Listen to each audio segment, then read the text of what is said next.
የተወደዳችሁና የተከበራችሁ የማለዳ ኒውስ ቤተሰቦች እንደምን አላችሁ? ሰላምታችን በያላችሁበት ይድረስ። እነሆ አዳዲስና ወቅታዊ መረጃ አዘጋጅተን ወደ እናንተ ማድረስ ጀምረናል።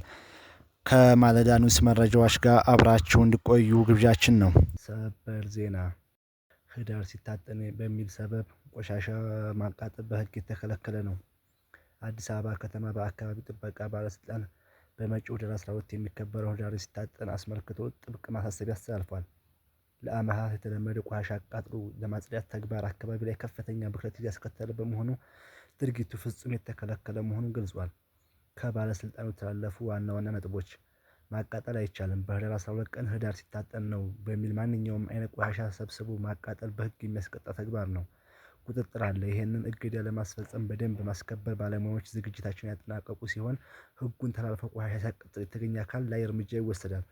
አማራጩ ምንድነው? ቆሻሻን ከማቃጠል ይልቅ በዕለቱ አዲስ አበባ ጽዳት አስተዳደር ሁሉም ሰፈሮች ተንቀሳቃሽ የቆሻሻ ማሰባሰብ አገልግሎት ስለሚሰጥ ቆሻሻን በእነርሱ ማስረከብ ይጠበቅብዎታል። የሞቱ ዶሮዎችን በልተው ለገበያ ሊያቀርቡ ሲሉ ተያዙ። ድርጊቱ የተፈጸመው የካ ክፍለ ከተማ በሽሎ ገበያ የተፈጸመ መሆኑን የአዲስ አበባ ከተማ አስተዳደር ደንብ ማስከበር ባለስልጣን አስታውቋል።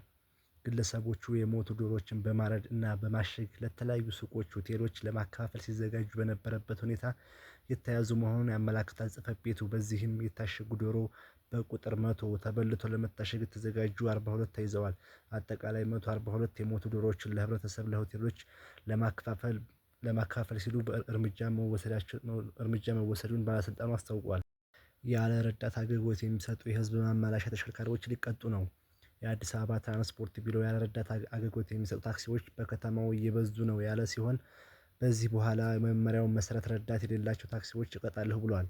የአዲስ አበባ ትራንስፖርት ቢሮ የትራንስፖርት አገልግሎት ክትትልና ኢንስፔክሽን ዳይሬክተር አቶ ጌትነት ታመነ ያለ ረዳት ማሽከርከር ገንዘብ በመቀበል ገቢ ወራጅ በመቆጣጠር የሹፌሩን ትኩረት ስለሚሰርቅ ለአደጋ ያጋልጣል ብለዋል። አዲስ የትምህርት ደንብ እስከ 150 ሺህ ብር ድረስ የሚቀጣ የትምህርት ሚኒስቴር በትምህርት ተቋማትና አካባቢዎች የትምህርት አዋኪ ድርጊቶችን ለመከላከል ለመቆጣጠር የሚያስችል አዲስ የሚኒስቴሩ የምክር ቤት ረቂቅ ደንብ ማውጣቱን አስታወቀ።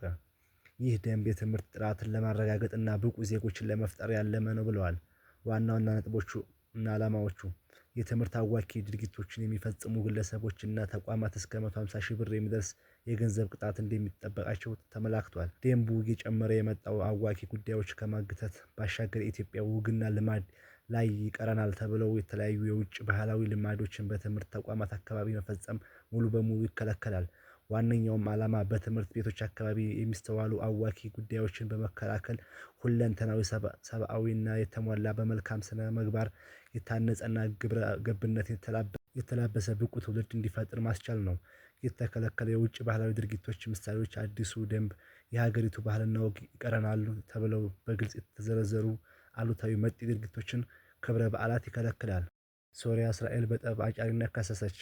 የእስራኤሉ ጠቅላይ ሚኒስትር ቤንያሚን ኔታንያሁ በደቡባዊ ሀገሪቱ ክፍል ያደረጉትን ጉብኝት ጠብ ጫሪ ነው ስትል ሶሪያ ወቀሰች። የሶሪያ ውጭ ጉዳይ ሚኒስቴር ባወጣው መግለጫ ቴልአቪቭ የሶሪያን ሉዓላዊነትና የግዛት አንድነት ጥሳለች ብለዋል።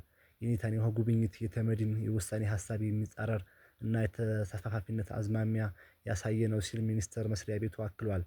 ደማስቆ የእስራኤል አካሄድ የዓለም አቀፍ ሕግን ያልተከተለና ወረራ መልኩ ያለው ነው ስትል የኔታንያሁን ጉብኝት ግልጽ ትንኮሳ ብለዋለች። ትራምፕ ለዩክሬን እልባት ባለ 28 ነጥብ እቅድ ማጽደቃቸው ተገለጸ። የአሜሪካው ፕሬዝዳንት ዶናልድ ትራምፕ ለዩክሬን እልባት ለማስኬድ ያቀዱትን ባለ 28 ነጥብ ምክር ሀሳብ አጽድቀዋል ሲል ኤንቢሲ ኒውስ ገልጿል።